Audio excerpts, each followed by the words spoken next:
everybody! So today I'm going to talk to you about foundation.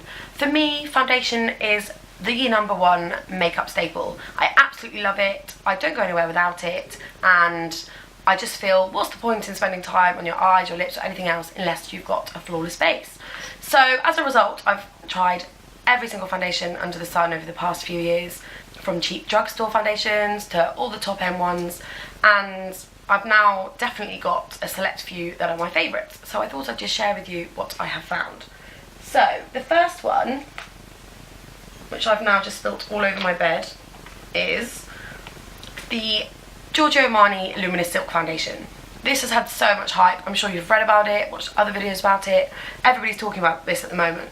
And I have to admit, I was actually a bit apprehensive to try it because it is obviously a luminous foundation, so it does have a dewy finish, and generally I go for a more matte foundation. However, as you'll know if you watched my October favourites video, I absolutely love this. It looks natural, however you still get the coverage. It does look dewy, but without looking too shiny, and it just gives a gorgeous, radiant glow. It's honestly anything you could want in a foundation, and unless you've got ridiculously shiny skin, I think you'll love this as much as I do. The next foundation has been one of my favourites for a long time now, and it's the MAC Studio Fix. I've been using this for 4, 5, maybe even 6 years now, and no matter what other foundation I try, I always seem to come back to this one. I've also, I swear, tried every shade they offer. I used to always get NC because I have got a yellow skin tone, but the last time the lady actually gave me NW30, and she said even though it was NW, which is usually the pinker tone, this one apparently is yellow based. I don't know. Anyway, it looks fine on my skin, and I just love the consistency of Studio Fix. It's not too matte, it hasn't got a powdery finish, but it's perfect just for longevity, to last throughout the whole day, and just give a lovely, professional, flawless finish. So I absolutely love this, and I think I'll probably always have a bottle in my makeup bag. I will be honest though, what I do tend to do on a daily basis, and what my favourite combination is to mix these two foundations, the MAC and the Giorgio Armani. I get the matte from this one, the luminosity from this one, and together it just creates the perfect consistency for me. I know that's an expensive thing to do, and you wouldn't necessarily set out to do it by buying two foundations. I just happened to still have this one when I tried this one and gave it a go, and that's just what works for me at the moment.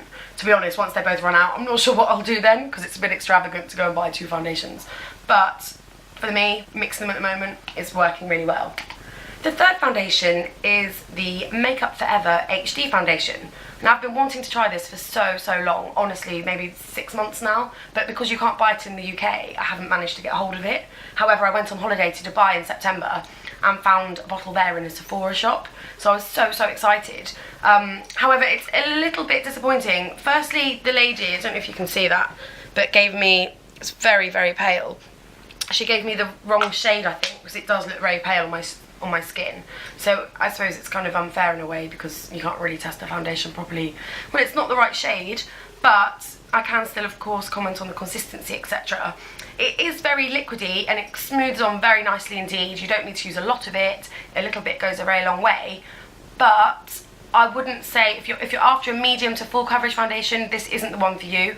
Personally, I think it's almost more of a tinted moisturiser, which, in fairness, it does say invisible cover foundation, so it's nothing they haven't already stated.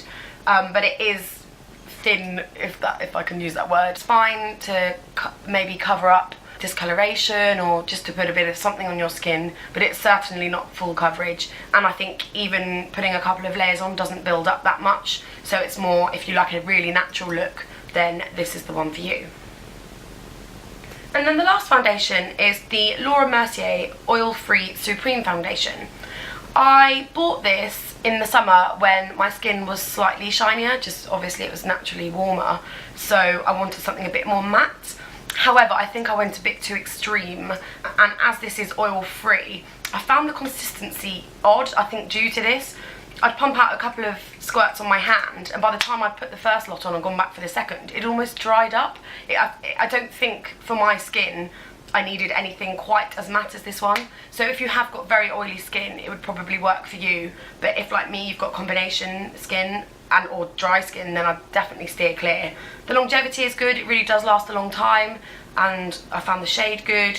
It just, like I say, a little bit too drying, and yeah, I think now I prefer a radiant look, so I don't think I'll be buying that one again. So So that's it for my foundation video. Foundations can be really expensive, so it is good to do your research before you buy, as it is disappointing to spend £30 to £40 on one and not get on well with it. So I hope that was helpful for you guys. See you soon, bye!